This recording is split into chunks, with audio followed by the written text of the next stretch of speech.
Humans of the cardboard, welcome back to Just Nuts, guys.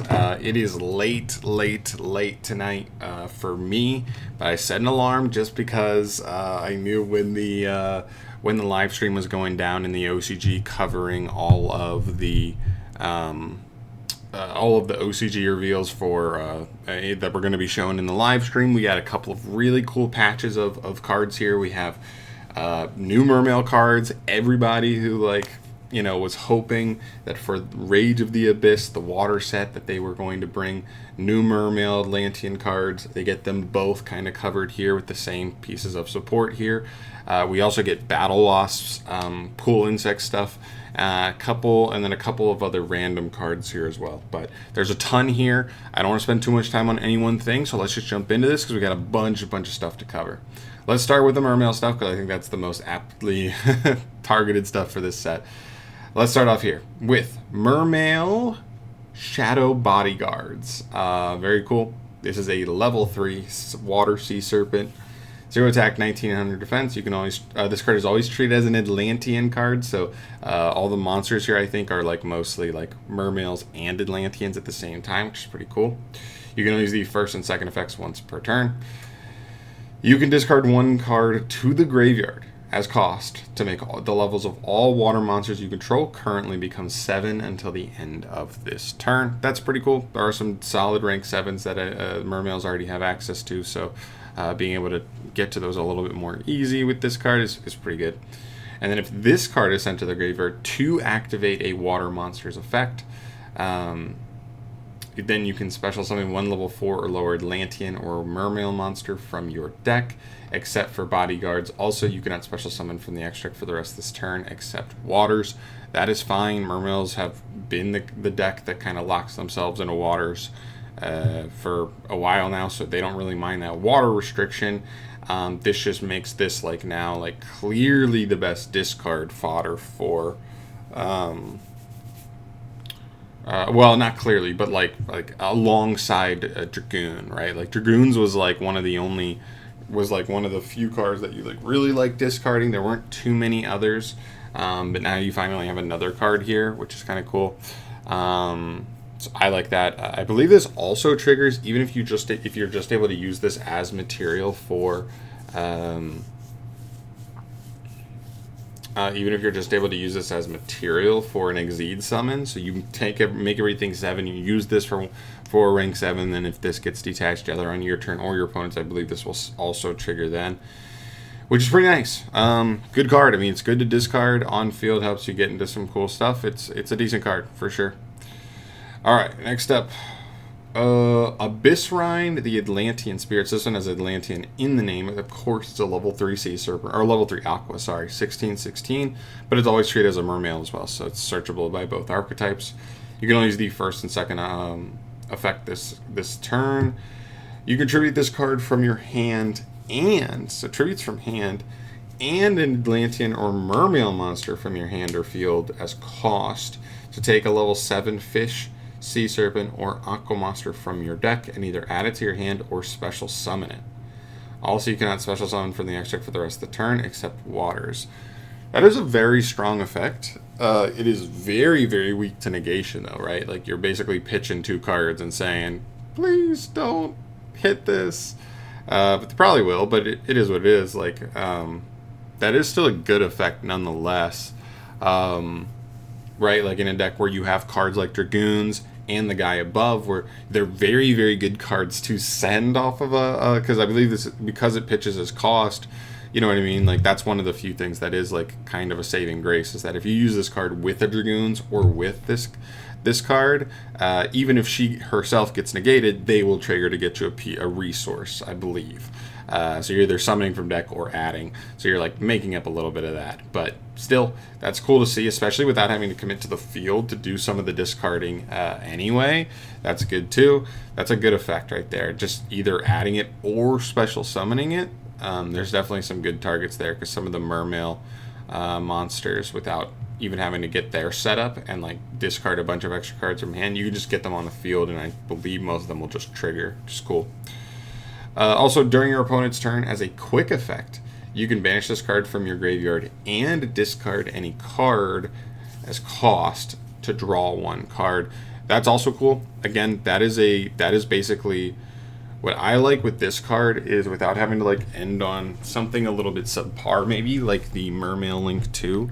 If you just go through this card at any point turn 1, and I would imagine there are some pretty doable combo lines turn 1 to set it up, this card gives you a quick discard outlet via the Atlantean. I don't remember exactly which one's which.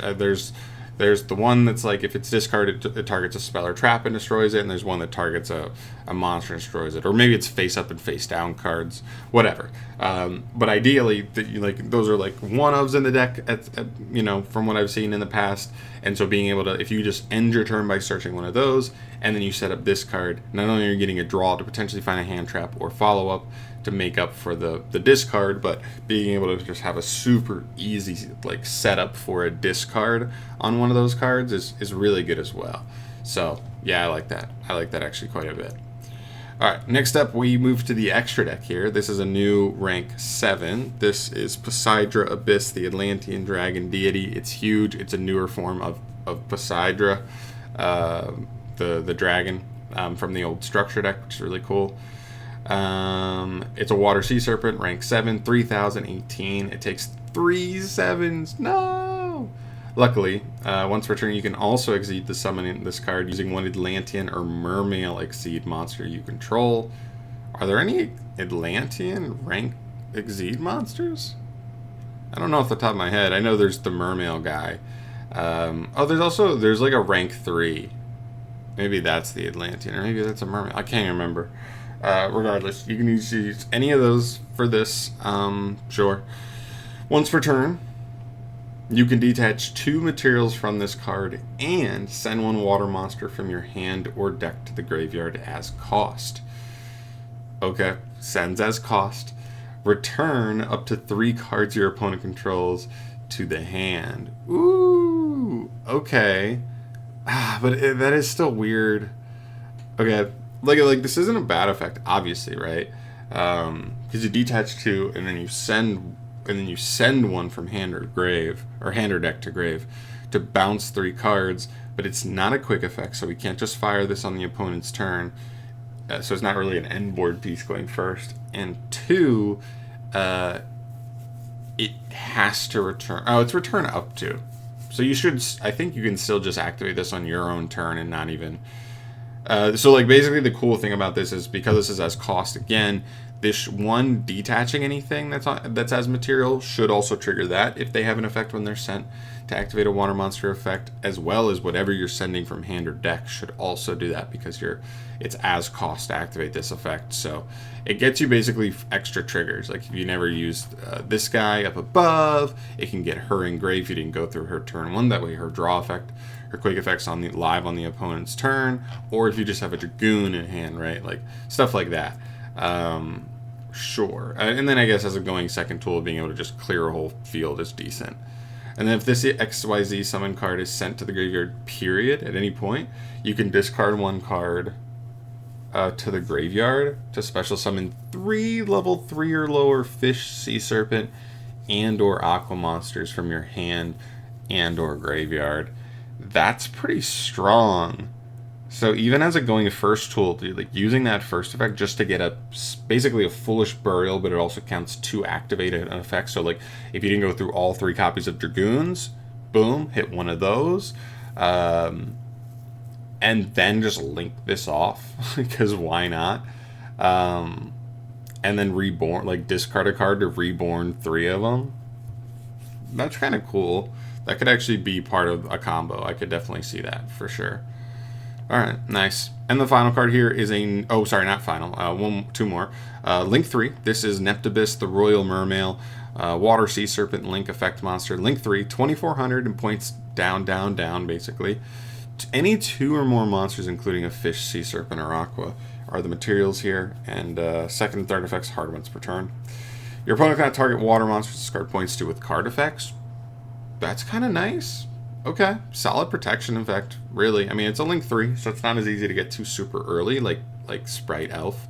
But still, if a water monster is sent to the graveyard to activate a card effect, You can take one Abyss equip spell from your deck or graveyard and either add it to your hand or equip it to this card.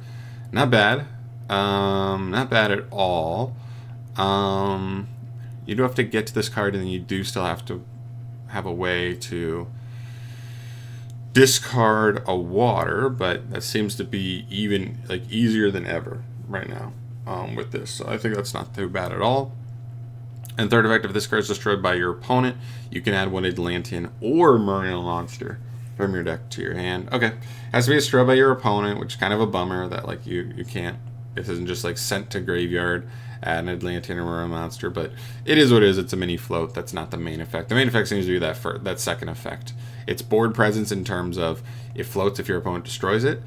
So your opponent kind of has to out it a little cleaner than that, and it offers an annoying protection effect on the rest of your waters, while also being its main effect is just get you an Abyss equip, which I believe there's one here, and then also there's the famous one that like people always played before. I don't remember what the name of that one is, but it's just the spell negate. It's an automatic spell negate when they activate it. And I don't remember if that card was once per turn and if it like sends itself type scenario. So I almost wonder if we have that spell negate, that spell negating equip on field already, and I think if it sends itself to negate, and then we're able to also like quick discard like off of the Mermail girl above, can we just like re-equip that from grave, and if it's not once per turn, just use it again? So now like maybe going first, this is getting us like a double spell negate setup. I don't know for sure, but I'm spitballing here just off the top of my head.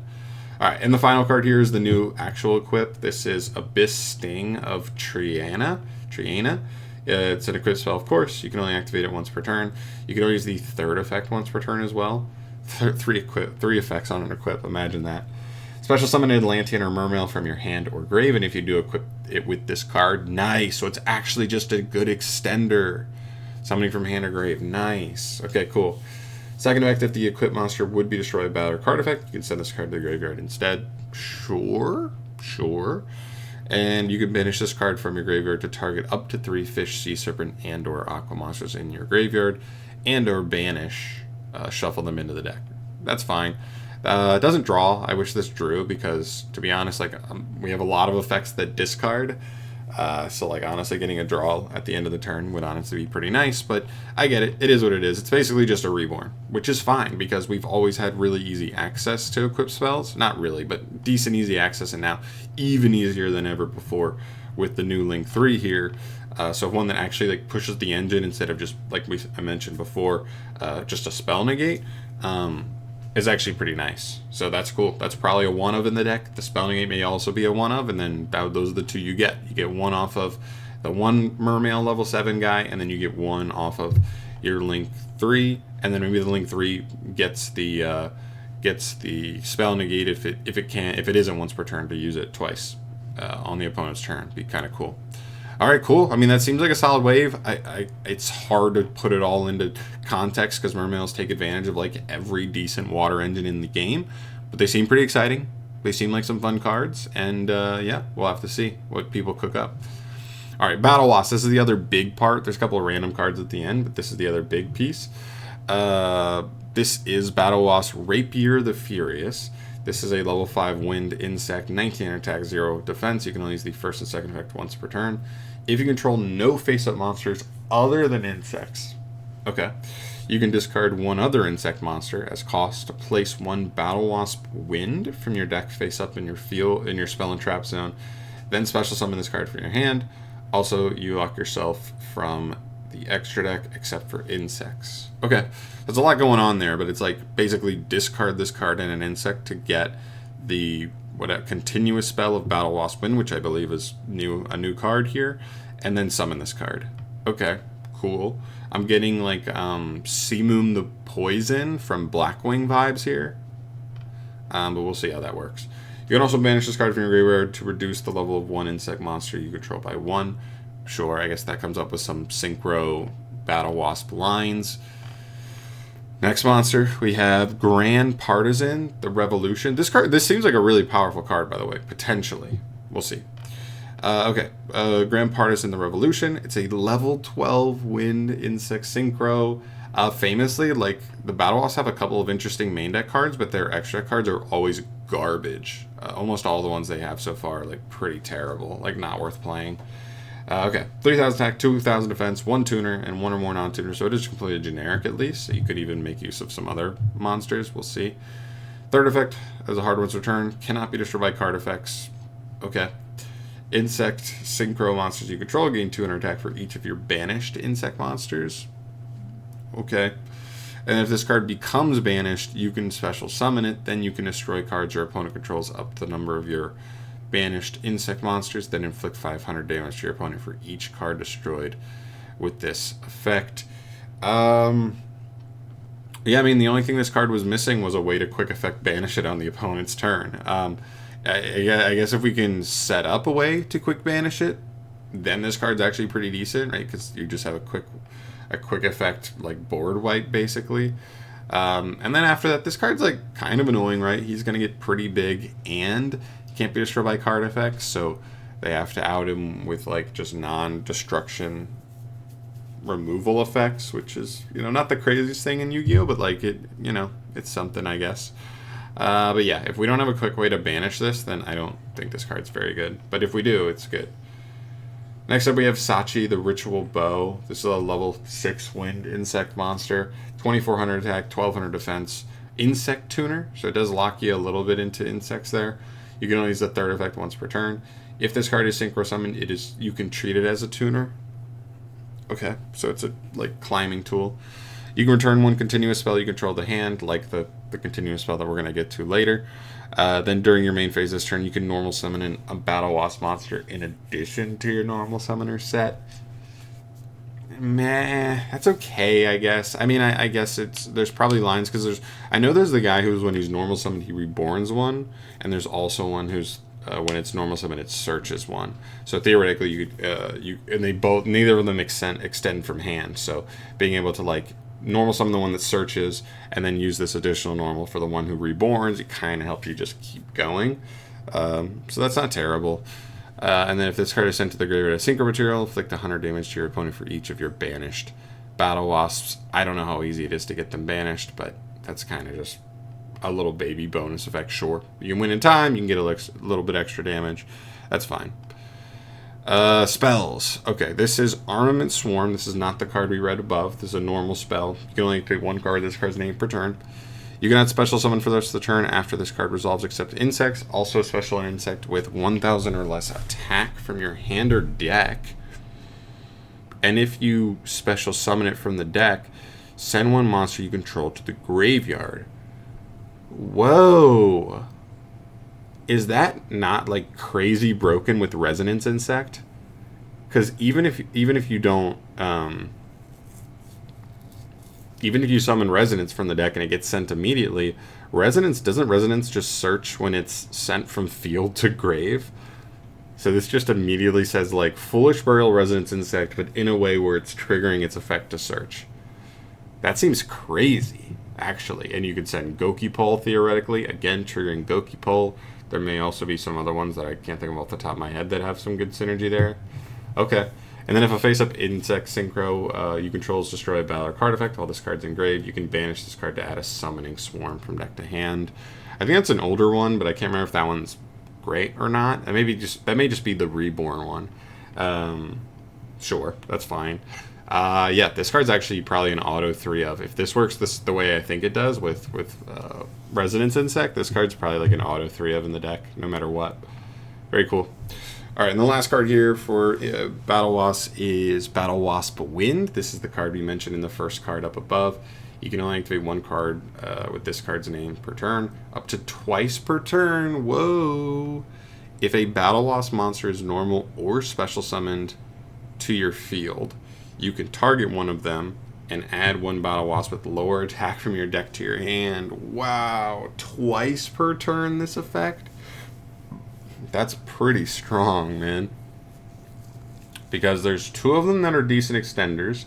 There's Sting the Poison, which is the normal summon that's also like a walking impermanence.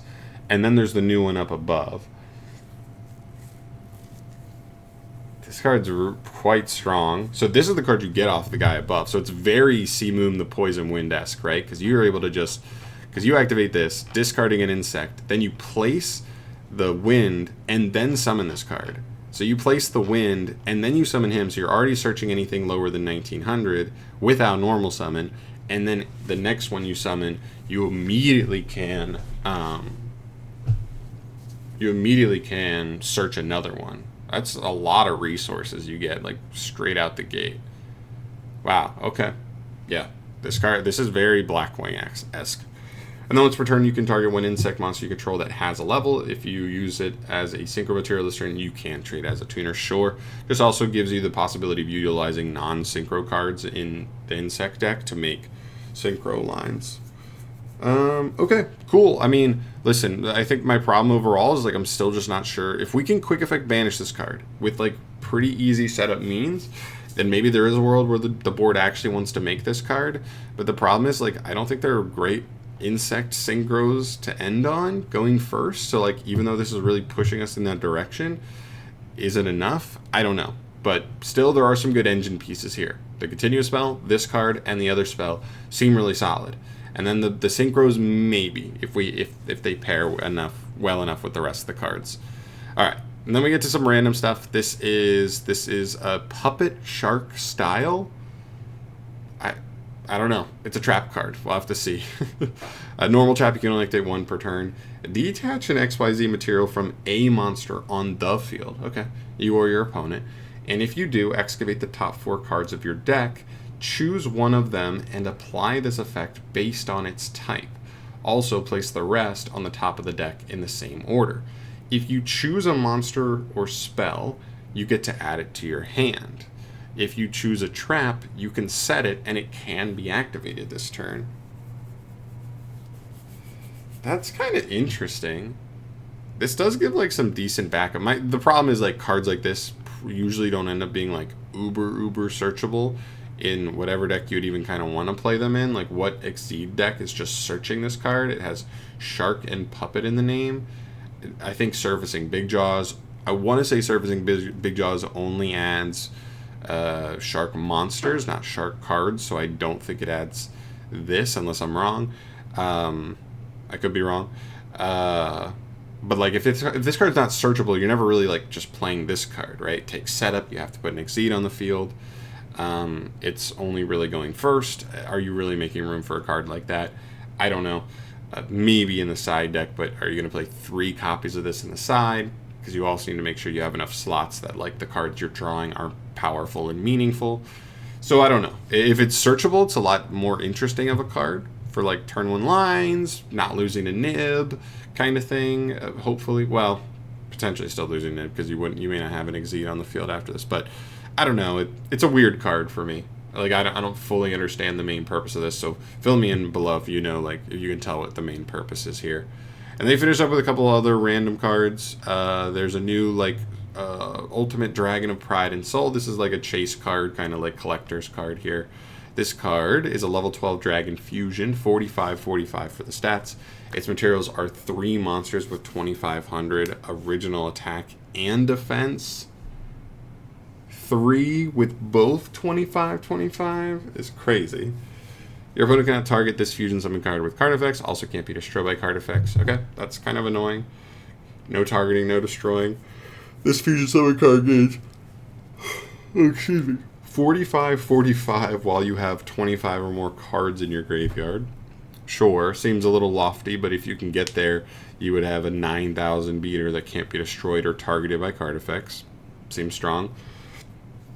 And once per turn, if your opponent has 25 or more cards in their graveyard, you can destroy all cards they control. Sure. Yeah, this is not a card I would be relying on in a strategy very much, but it is like a fun collector's card, similar to the other one, the main deck one, which isn't here, but the old main deck one.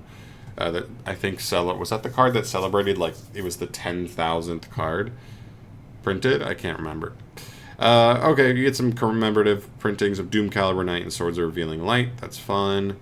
Okay, cool. You get cool new forms of Breaker the Magic Warrior. Yeah, we should get a new Breaker deck. That'd be sick.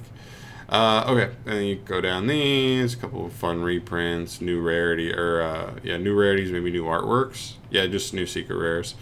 BLS, Magia, Nib, bunch of other cards there. And then we get to the bottom here. So we do have a Chronomaly card, I believe. This is Hope Guarding Chronomaly. They have no artwork for this, or at least we don't have one here. You can only use the second effect of this skill. Oh. Of this skill? Once per duel, and you can only use the third effect of the skill. So these are just skills for Duel Links, yeah? Okay, never mind. I'm not going to worry about these. We don't cover Duel Links on the channel. If you're interested in that, come check these out. Chronomaly card that seems crazy, and Shark card that seems crazy. I didn't even read those before, so I just saw of them and was like, oh, do I need to cover those? Alright, so that's where we end up here. Really cool stuff. Mermail, Atlantean support, and BATTLEWASPS. Definitely stuff that's like interesting. If you're a fan of either of those decks, these are definitely new toys to play around with, especially the Mermail one. This could maybe be enough, I don't know, to like get them back up into like pretty solid again. Like tier, I have no idea. I believe this leaves us with 11 unanswered slots left in the set in Rage of the Abyss. I think there's one main monster slot in here. Yeah, number 16. That's between Memento and the Atlantean support. So there's at least one more like archetypal support monster that'll probably get revealed like tomorrow or the day after, because this is like the final week of reveals. There may be one more with 21 because it's after Six Samurai, but before Union Pilot. So maybe that's one as well. It could be two. And then same thing could be 23 as well, because Mulcharmy is technically a named archetype. Union maybe could fall under like ABC stuff. So maybe there's 3 more archetypal monsters we'll have to see. And then there's like 2 random ones here. Those will just be filler cards. There's one synchro in between BATTLEWASPS and Six Samurai, which I assume would be a named archetype support as well. Synchro strategy. I don't know what that'll be. 44, this is probably an Exceed monster, a generic XYZ monster, because it's between Exceeds and Links. A couple random spells at the end of spells, and then 2 traps at the end of the traps. So I'll keep you posted. We might get 1 or 2 reveals tomorrow or the day after, and then we'll get like the final filler cards all at once. And we'll see if there's any gems there. I am going to be on vacation, so if I do cover those, I will be covering them in like the jank way, where I do just like kind of a jank video, you know, talking about it. But still, I will get it out to you if I can, and I will. So, sure. Pretty cool though. I'm really tired, so it's hard to get a lot of enthusiasm out of me right now. But I am actually curious about messing with the water deck and the insect deck with these new tools. These are definitely pretty cool. These are not the least exciting archetypes they could have chosen to give support here. So that's cool. All right, but let me know your thoughts down below. How much of these cards help these archetypes? Any ideas for deck building, or just what you want to do with the deck going forward? I'd love to hear your thoughts on that down below. But I've rambled long enough. I'll see you guys in the next video. Thank you so much for watching. Peace.